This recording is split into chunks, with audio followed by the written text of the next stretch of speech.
Assalamualaikum warahmatullahi wabarakatuh. Alhamdulillahil awwalu bila ibtida wal akhiru bila intiha. Jami'u sifatil ulia wal izzati wal kibriya. Wassalatu wassalamu ala imami ahli safai wal wafa. Sayyidina wa maulana Muhammadin qutbil anbiya wal awliya. Khairid dawa rahmatan wa syifa fi sirri wal jila wa ala alihi wa sahbihi ma damatil ard was sama' amma ba'du. Ayuhas sadati sadatin al-a'izza al-fudala, yang saya banggakan, yang saya hormati, para sesepuh, bini sepuh, para alim ulama, yang selalu saya banggakan. Maaf apabila saya tidak bisa menyebutkan satu persatu, bukan berarti mengurangi hormat dan takdim kita kepada para beliau. Yang saya hormati bapak-bapak dari Forkominda, Tasikmalaya, Bapak Bupati, Bapak Wakil Bupati, Bapak Dandim, Bapak Kapolres, dan bapak-bapak dari jajaran pemerintahan, sipil, TNI, Polri yang selalu kita banggakan. Dan yang saya hormati adik kita Haji Asif sekeluarga, Yasep sekeluarga. Semoga perusahaan ini melimpah barokah dari Allah Subhanahu wa taala dan melimpah juga kepada tenaga kerjanya. Dan yang saya hormati bapak-bapak dari kecamatan, Kapolsek, Kapolres, Ramil, panitia penyelenggara dalam rangka bersolawat Isra Mi'raj Nabi besar Sayyidina Muhammad sallallahu alaihi wa alihi wasallam. Hadirin wal hadirat rahimakumullah. Allah Ta'ala berfirman, Subhanalladzi asra bi'abdihi lailam minal masjidil haram ilal masjidil aqsa, dan seterusnya ayat ini. Wallahu a'lam. Ayat ini dibagi, yang pertama menunjukkan keagungan Allah Subhanahu wa taala yang diawali dalam ayat pakai subhana. Yang kedua, ayat ini menunjukkan kebesaran baginda Nabi sallallahu alaihi wasallam. Yang ketiga, kita diperingatkan oleh Allah tidak boleh melupakan sejarah. Yang keempat, keagungan para mukmin yang dihormati oleh Allah Subhanahu wa taala.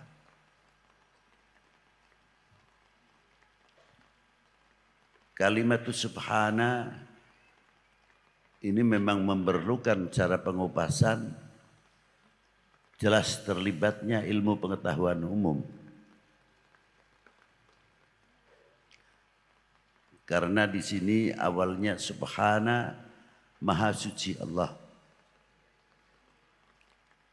dari sifat-sifat kekurangan. Karena jalla wa ala mausufun bi kulli kamalin munazzahun an kulli naqsin laisa kamitslihi syai'un wa huwa samiul basir jamiul kamal ghaniyun amman siwah. Allah Ta'ala menciptakan bumi langit ini baca izun lahu fi'lu kulli mumkinin aw tarku. Mau menciptakan alam semesta ini tidak ada yang nyuruh atau terpaksa. Seandainya tidak menciptakan alam semesta ini, ya tidak ada yang mencegah.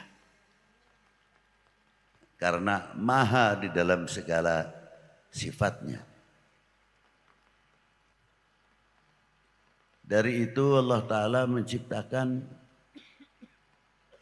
di antaranya walladzi khalaqas samawati wal ard, yang menciptakan bumi langit tersebut pasti ada awalnya. Nah, keawalan itu tersebut ada latar belakang untuk menunjukkan salah satu hambanya yang paling termulia dan paling terdekat di sisi Allah Subhanahu wa Ta'ala. Di sini pun kalimah di sisi, kalau salah pemahaman bisa salah. Karena kalimah ada sisi, pasti ada sisi kanan atau sisi kiri.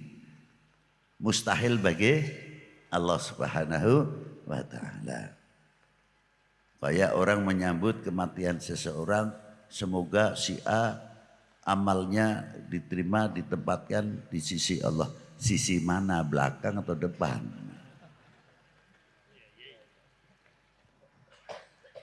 Apalagi terkadang sedikit-sedikit kita berkata, apa kata yang di atas, tolong dihindari ini. Atas itu tempat, bawah itu tempat. Kiri kanan tempat. Kalau Allah Ta'ala memerlukan tempat, berarti Allah Ta'ala mempunyai sifat minta pertolongan. Mustahil bagi ini ilmu tauhid. Karena tempat itu makhluk. Wa masiwahu hawadithun makhlukun. Dan tidak mampu berdiri sendiri tanpa yang mendirikan. Masa Allah Ta'ala minta tolong yang berasal dari kelemahan. Mustahil bagi Allah.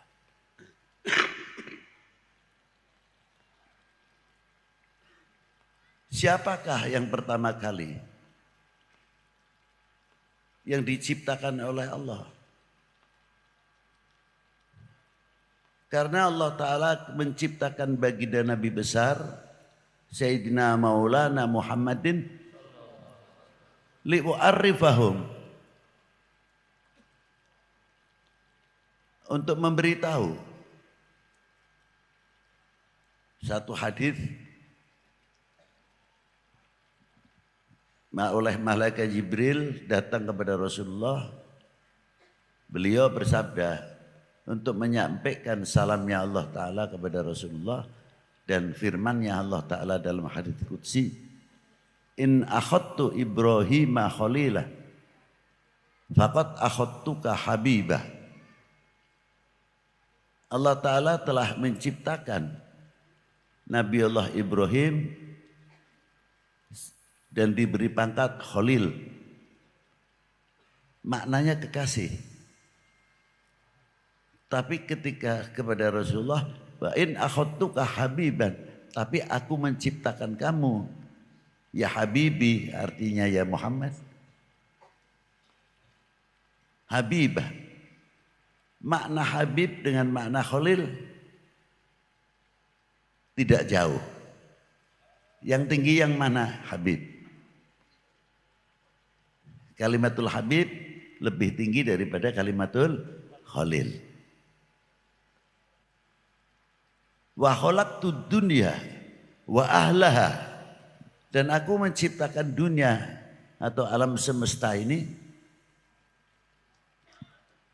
li'u'arrifahum, untuk memberitahu kepada penghuni alam semesta ini karamataka wa manzilataka indi, kedudukanmu, kebesaranmu di dalam aku. Laulaka, seandainya saya tidak menciptakanmu, ya Muhammad, aku tidak menciptakan alam semesta. Ini jaiz, bukan berlebihan. Dikit-dikit berlebihan, dikit-dikit berlebihan dari mana? Kalau dikatakan berlebihan, tidak ada yang melawan Allah Ta'ala kepada Rasulullah. Loh, di mana buktinya? Laqad ja'akum rasulun min anfusikum azizun 'alaihi ma 'anittum harisun 'alaikum bil mu'minina rauf rahim, kan sifatnya Allah Ta'ala. Mengapa diberikan kepada baginda Nabi besar Muhammad sallallahu alaihi wasallam? Apakah itu tidak berlebihan?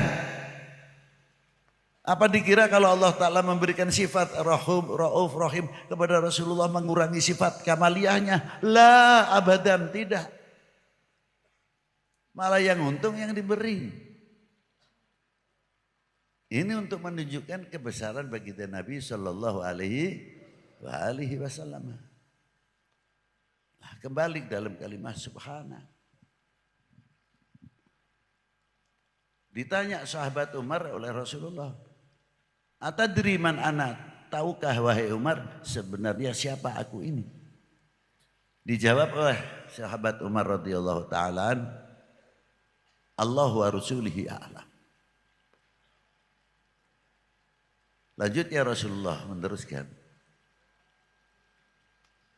sebelum Allah Ta'ala menciptakan sesuatu, pertama kali Allah Ta'ala menciptakan makhluknya adalah menciptakan nurku, dan nurku sujud keharibaan Allah selama 700 tahun. Ini keterangan di mana, Bib? Di dalam kitab Khotabil Mimbariyah halaman 57.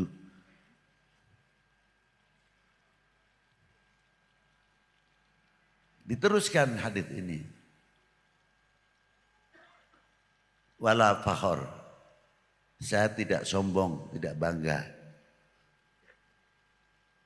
Ditanya lagi sahabat Umar. Pertanyaannya sama. Dijawab lagi sama Rasulullah. Ketahuilah ya Umar, sebelum Allah Ta'ala menciptakan sesuatu, pertama kali menciptakan nurku. Dan setiap Allah Ta'ala menciptakan nurku, setiap yang diciptakan oleh sebab nurku, nurku sujud kehadiran Allah selama 700 tahun. Wal kursi min nuri, Allah menciptakan kursi dari nurku. Wal arsyu min nuri, ars dari nurku. Wallahi wal qalam, menciptakan lauhil mahfud, wal qalam min nuri. Wa khalaqal jannah min nuri. Wa khalaqal syamsa wal qamari wal nujum, Allah Ta'ala menciptakan matahari, bintang, bulan min nuri. Yang hebat terakhirnya, dan setiap Allah Ta'ala menciptakan sesuatu diambilnya dari nurnya Rasulullah. Nurnya baginda Nabi sujud selama 700. Apa terakhir ini? Wa khalaqa nurul ma'rifah fi qulubil mu'minin min nuri wala fakhar. Maka cahaya makrifah yang diberikan ke tempatkan di lubuk mukmin itu pernah Rasulullah sujud 700 tahun untuk siapa? Al-mu'minun. Luar biasa sekali rahasianya. Sujudnya kepada Allah. Dari sinilah dahulu makna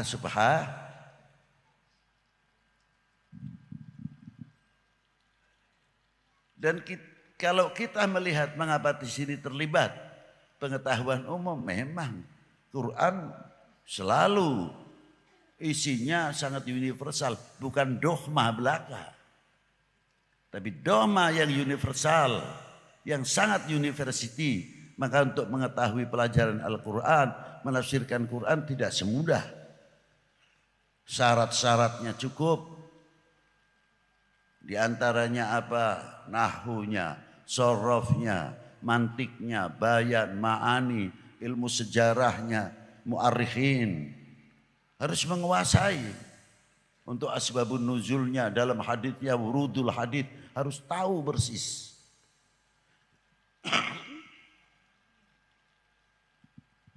Nah, Allah Ta'ala menciptakan langit tersebut, matahari. Maka ketika Rasulullah ketika mau diisrakan, membuat satu kemuliaan dahulu. Apa di antaranya?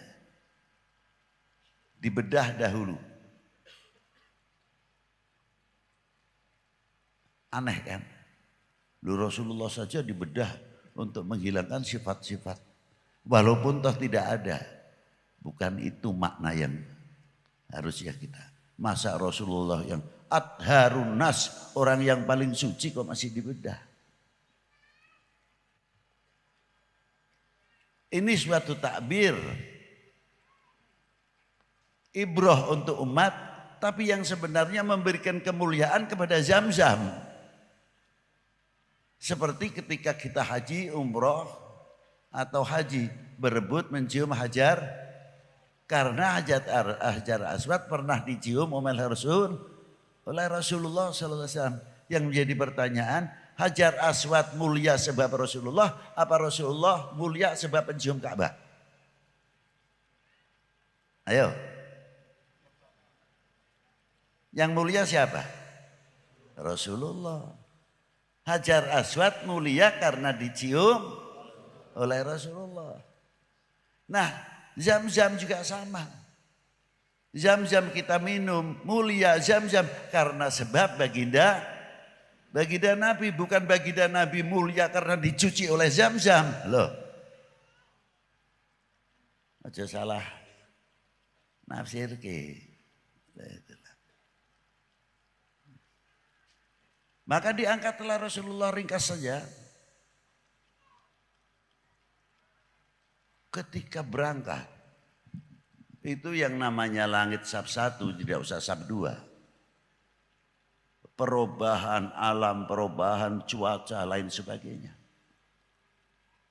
Rasulullah melewati itu. Dan melewati batas yang namanya ionosfer. Itu udara yang paling panas. Benda apapun kalau melewati itu meleleh. Tidak bisa. Tapi kenapa Rasulullah tidak berpakaian astronot? Hanya buruk, santai saja sampai.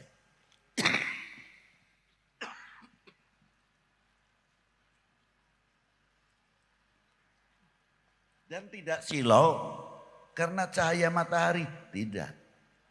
Karena apa? Karena matahari yang silau kepada Rasulullah SAW. Karena matahari nurnya dari sebab baginda Nabi SAW. Maka matahari yang silau sekali melihat baginda Nabi SAW. Komentarnya sama, Muhammad manusia biasa. Lalu kalau manusia biasa, lalu kita ini yang manusia apa? Loh, logikanya kan begitu. Ringkas saja, ke Sidratil Muntaha, tempat untuk menempatkan baginda Nabi, bukan berarti Allah Ta'ala bertempat. Jais Allah Ta'ala menempatkan seperti Nabi Musa di Gunung Turisin. Baginda Nabi di Sidratil Muntaha. Tapi ketika temu dengan Allah tetap mukhalafatul lil hawa. Loh, itu. Pertama kali ketemu, At-tahiyyatul mubarakatus salawatut thayyibatul. Dijawab oleh Allah Ta'ala apa? Assalamu alayka ayuhan nabiyyu wa rahmatullahi wa barakatuh. Hebat.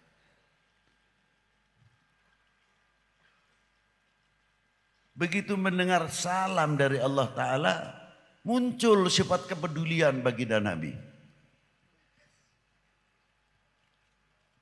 Bukan, jangan untuk saya saja ya Allah. Sujud ketika itu, ketika Rasulullah mendapat assalamu alayka ayuhan nabiyyu wa rahmatullahi wa barakatuh. Rasulullah sujud langsung. Ditanya, bangun ya Muhammad. Tidak langsung bangun, Rasulullah minta. Diijabah dahulu permintaannya apa? Assalamu alayna wa ala ibadillahi sholihin. Kita makan enak di restoran saja. Kebetulan dapat rezeki. Boro-boro ingat kabar budak nu di bumi. Mumpung ayak keneh duit. Nyate mah tinggal nyate. Opor mah tinggal opor. Barudak mah tinggal barudak gitu aja. Punten bahasa Inggris sekedar.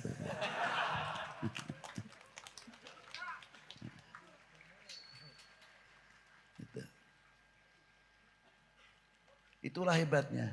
Ingat kepada regenerasi.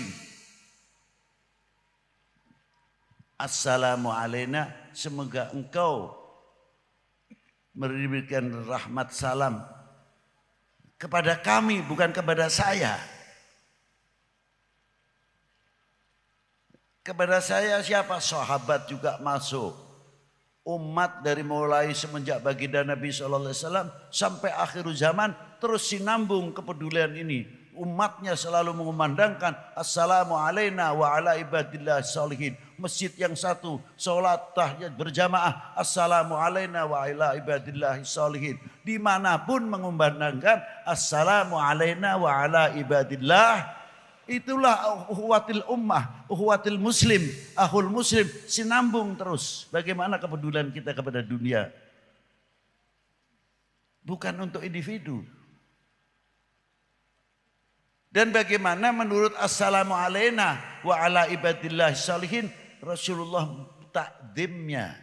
Sebetulnya assalamu alayna itu kalau segi balaghah sudah cukuplah untuk kita saja, untuk kita semuanya. Enggak, disambung. Wa ala ibadillah, orang-orang yang soleh diutamakan. Menunjukkan bagaimana cintanya baginda Nabi sallallahu alaihi wasallam kepada orang-orang soleh. Itu hebatnya. Jadi sholat itu kalau kita ambil tahiyat saja. Ringkasnya Allah Ta'ala memberikan tugas sama Rasulullah 50 waktu. Ya, terkadang kita juga ada pendapat masa Rasulullah tawar menawar. Ya kalau Rasulullah sih bukan tawar menawar, beliau meringankan umat tujuannya. Nah kalau saya sendiri tukang tawar menawar, pegawaian. Punten wae mending masih musim halodo. Kalau musim hujan mah doana sanes lah. Anu patani mah pakinten. Aduh China masih kekurangan keneh Gusti, hujan terus. Alhamdulillah Gusti. Cobi tukang ngaleot anu hendra apa itu namanya? Setrika. Ya Allah, hujan nama bagi bae aduh siang itu. Sudah bertentangan itu dengan Pak Tani doanya.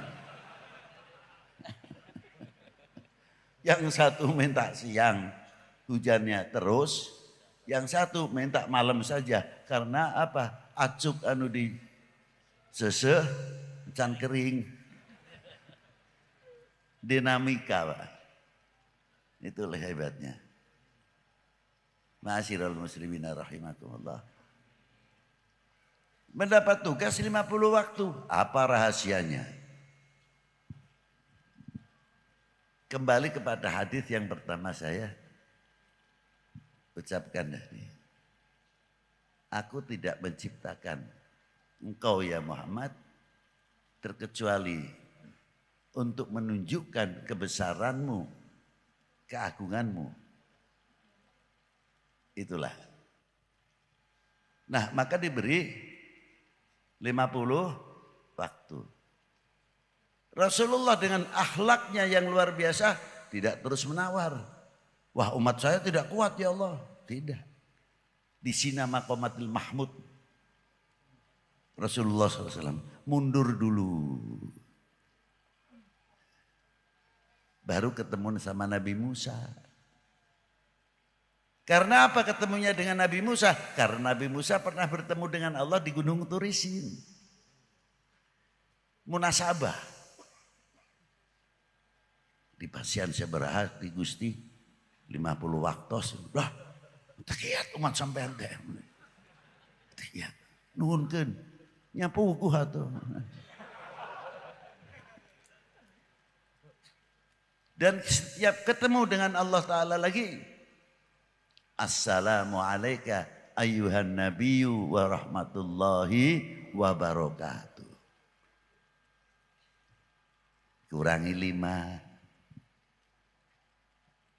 Bangsul di kehandap, kurangi lagi 5. Berarti kalau bolak-balik 5 dikurangi terus. Jadi Rasulullah bisa bertemu dengan Allah berapa kali? 9 kali tambah 1 jadi 10. Kalau Nabi Musa cuma 1 kali di Gunung Turisin. Inilah kebesaran baginda Nabi sallallahu alaihi wasallam fitilka lailah asyaratun kamilah. Bertemu dengan Allah bisa 10. Kalau hanya diberi 5 waktu saja, ya ketemunya dengan Allah Ta'ala hanya 1. Ini hikmahnya 50 waktu. Itu rahasianya. Makanya dalam surat ini tepat. Subhanalladzi asra bi abdihi. Siapakah abdihi tersebut? Ya hambanya Allah Ta'ala, Nabi besar Muhammad. Maknanya bukan itu. Maknanya abdun man kamila ubudiyatihi. Seorang hamba yang sempurna dalam maqamatil ubudiyahnya. Bukan asal makna hamba. Bukan. Nah, ini. Makanya keistimewaan luar biasa. Ini khusus. Kembali seterusnya ayat. Minal masjidil haram ilal masjidil aqsa. Ada apa? Apanya memperjalankan masalah buruk? Isra ini hanya dari Masjidil Haram ke Masjidil Aqsa? La. Ada rahasia yang cukup. Ada apa? Ada sejarah yang luar biasa peninggalan Karuhun. Yang diperintah oleh Allah Ta'ala membangun Ka'bah. Maaf bukan partai. Loh maaf ini loh. Nanti bisa salah persepsi saya yang salah nanti. Loh.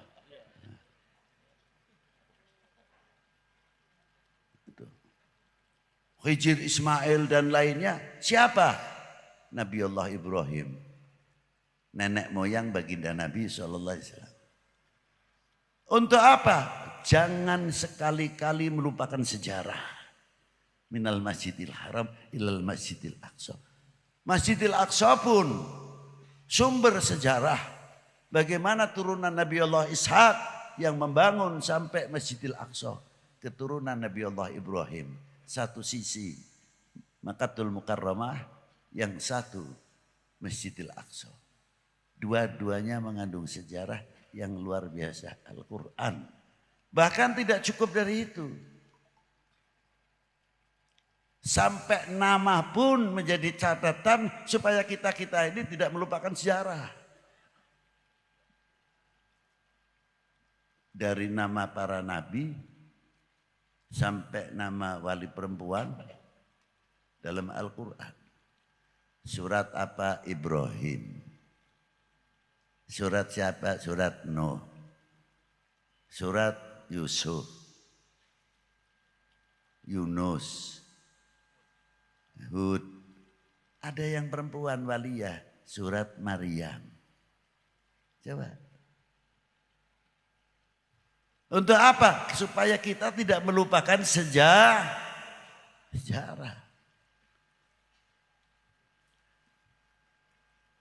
Tidak cukup manusia, nama hayawan pun diangkat. Sejauh mana kita peduli terhadap makhluknya Allah Ta'ala. Surat Baqarah, Ankabut. Coba. Luar biasa. Pak Wagub. Siapa Pak Wagub? Loh, ini satu contoh. Satu sisi kita tidak boleh melupakan sejarah. Nah, coba kita lihat begini saja. Kita lihat sudah jelas ada patokan minal masjidil haram ilal masjidil aqsa.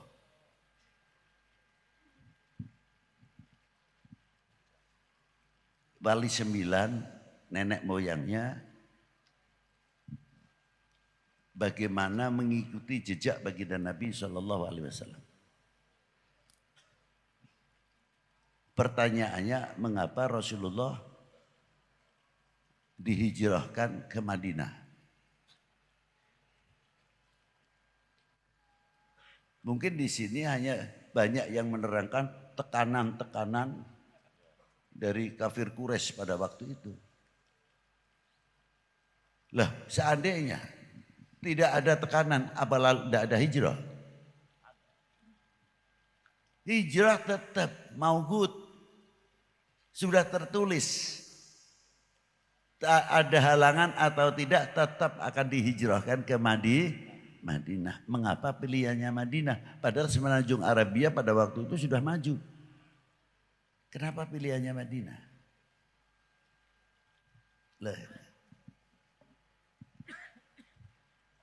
Ternyata Madinah dulu namanya Yathrib. Yang sudah ada jalan tersebut disebut Jalan Sutra. Yang menghubungkan Yathrib sampai ke timur jauh, ke Cina. 3000 tahun sebelum Masehi. Maka ketika Rasulullah hijrah, yang dibangun apa? Sarana ibadah, sarana pendidikan, dan ekonomi yang dibangun oleh baginda Nabi SAW. Itu diantaranya. Hebat sekali. Sehingga bisa mengumpulkan perjanjian Madinah dan sebagainya. Pada waktu itu. Jadi kalau kita tafsirkan panjang mungkin insya Allah hijrahnya Rasulullah. Kalau kita tirukan Allahu Akbar, bangun masjid. Allahu Akbar, bangun sarana ekonomi. Allahu Akbar, bangun marketing. Allahu Akbar, bangun pertanian. Allahu Akbar, bangun pabrik-pabrik yang menguntungkan umat dan bangsa ini. Allahu Akbar, bangun fakultas perguruan tinggi, ahli IT, ahli elektro, ahli pertanian, ahli kimia, dan lain sebagainya. Itulah. Jadi membangun. Satu contoh.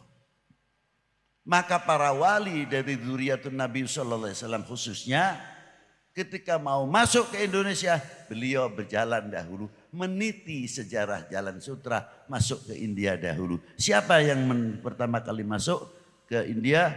Sayyidina Imam Amir Abdul Malik bin Alwi Amal Faqih bin Muhammad Sahib Marbat bin Ali Khalid Qasam bin Alwi bin Muhammad bin Alwi bin Ubaidillah bin Ahmad Al-Muhajir bin Isa An-Naqib bin Muhammad An-Naqib bin Ali Al-Uraidi bin Ja'far Al-Sadiq bin Muhammad Al-Baqir bin Ali Zain Al-Abidin bin Husain Sibti bin Ali bin Abi Talib wa bin Fatimah Zahra Al-Batul binti Rasulullah sallallahu alaihi wasallam Rasul. Dan Imam Ja'far Shadiq ibunya adalah Sayyidah Farwah bintil Qasim bin Muhammad bin Abi Bakrin Siddiq. Jadi wali 9 para habaib khususnya yang di Indonesia ini yang turunan dari Sayyidina Husain, ya cucunya Sayyidina Husain, ya cucunya Sayyidina Hasan, ya cucunya Ali bin Abi Thalib, ya cucunya baginda Nabi, cucu Sayyidah Fatimah Zahra, juga cucunya Sayyidina Abi Bakrin Siddiq. Nah itu. Ini kepanjangan tidak Pak? Yang benar ah. Saya dower nanti kalau nah itu. Terus tinggal di Nasrabad, Hyderabad, menggabungkan bagaimana ekonomi India dan ekonomi Cina pada waktu itu. Dan para aulia yang akan masuk ke Indonesia, para habaib, belajar ekonom dari situ.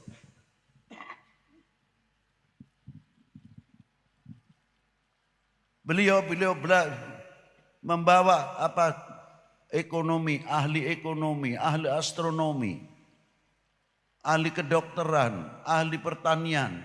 Banyak yang digapai ilmunya untuk pembekalan masuk Indonesia, bukan pedang. Nah itu, masuk ke Indonesia dengan jalur ekonomi. Kalau saya bawa dagangan, masuk ke rumahnya orang, Assalamualaikum, waalaikumsalam. Aduh, di mana Pak? Kalongan biasa Pak. Wah batik biasa Pak, kalongan mah. Terus tepang. Ente nanya, ente curiga. Udah batiknya seueur nu dibantun. Aduh Pak, ningalan be menang tahan tuh. Wih mangga tuh. Langsung Pak tepang. Coba kalau kita pakai begini-begini. Langsung, Assalamualaikum. Waalaikumsalam. Kenal Islam? Ingin belajar Islam, bubar orang itu.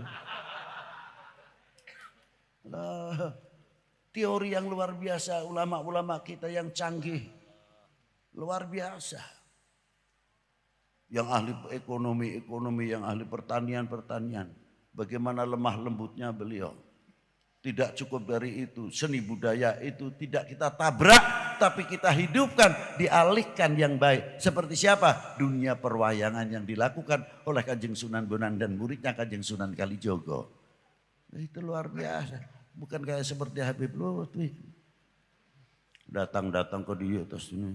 Ya Nabi salam alaika. Kayak bubar Lampung amplopna seberhaga abdi terang teh. Para waliullah nu dahulu tidak sampai berpikir ke sana. Bagaimana mengeluarkan amplop di kantong sorangan nyalira. Berpikir jauh. Li ukhwatil ummah, li salamatil ummah. Jauh sekali, maaf jangan tersindir. Nah, itu hebatnya. Kesepuan-kesepuan kita. Sehingga Islam di Indonesia damai. Diawali dengan kedamaian, menunjukkan rahmatan tos. Sampai ke Syekh Muhyiddin Pamijahan. Bagia di Tasik. Gaduh Syekh Muhyiddin Pamijahan. Mursyid Torekoh yang luar biasa. Dalam Satoriyah, dalam Qadiriyah, Sadeliyah, tapi yang diamalkan Satoriyah terutama. Pertama kali beliau dilahirkan di Jogja. Setelah dewasa beliau belajar kepada Syekh Abdul Rauf Singkil. Dibawa gurunya ziarah ke Baghdad. Pulang dapat tugas menciarkan tarekohnya pertama kali di Jogja. Hampir murid-muridnya tarekoh Satoriyah di Jogja. Dari para sultan sampai ke bawah masyarakat kecil mengambil ilmu tarekoh dari Syekh Muhyiddin Pamijahan. Luar biasa. Tapi punten bae sampai ayeuna teh. Abdi hoyong di Tasikmalaya khususnya anu caket sareng Syekh Muhyiddin Pamijahan. Bu sekali-kali ayah holna Syekh Muhyiddin gitu sekali-kali teh. Ambeh ngaramekeun syiarna barokahna ti Gusti. Ke urang sadaya kumaha carana ambeh berkahna teh aya ketinggal gitu. Ieu di Tasik teh aya mutiara anu luar biasa. Iraha aya naholna. Nah, Tadi saya sudah rundingan sama ajengan sama Pak Bupati, sama Pak Dandim. Ayo ya, hidupkan kembali hallnya Syekh Muhyiddin Pami. Bangga tidak kita punya Syekh Muhyiddin Pami Jahat? Ya harus dong, jangan bangga-bangga saja. Bangga, ini nama susah. Bangga. Payah ini. Lah itulah. Maka di sini. Bagaimana beliau berjuang mengangkat nama Indonesia, ulama il-kibar di dunia internasional, di dunia tarekah yang tidak kenal kepada Syekh Muhyiddin Pamijahan siapa, sampai orang terkenal karena si Syekh Muhyiddin Pamijahan tengtingen cek sudah mamer. Leres tante. Nah, coba. Itu satu contoh. Ayo dirahat kiai gini. Satu acan Ramadan. Satu acan Ramadan hol nang kena. Setuju? Tah si gampang mengucapkan setuju. Nah, nuhun bisa kesemangatan kita. Coba itu Syekh Muhyiddin. Dia ikut berjuang. Bagaimana menghadapi VOC pada waktu itu. Beliau mempunyai kontribusi. Diteruskan oleh regenerasi. Muncul beberapa ulama-ulama luar biasa. Seperti Kiai Mojo, Sentot Prawiro Dirjo, Diponegoro, dan tokoh-tokoh yang lain luar biasa. Ikut andil besar menegakkan merah putih kembali. Coba. Maka di dalam merah putih perlu kita mengetahui apa di dalam kandungannya merah putih. Karena di dalamnya ada kehormatan bangsa, ada harga diri bangsa, jati diri bangsa. Siapa lagi kalau bukan kita-kita yang menjunjung tinggi kehormatan bangsa. Ulah perem bae tuh. Punten mangga ngaleut.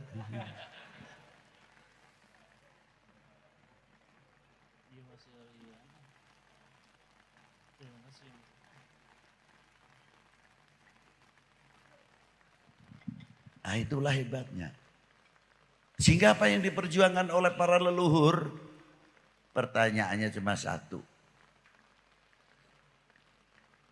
Kita wajib mencintai bangsa dan tanah.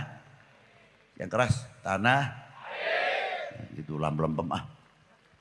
Ada yang buat Indonesia kayak sungkan, lucu. Apa? Dari mana? Indonesia. Bapak dari mana? Indonesia. Perwibawa nama negara. Bukan, Bapak dari mana? Indonesia. Ngerahkan itu.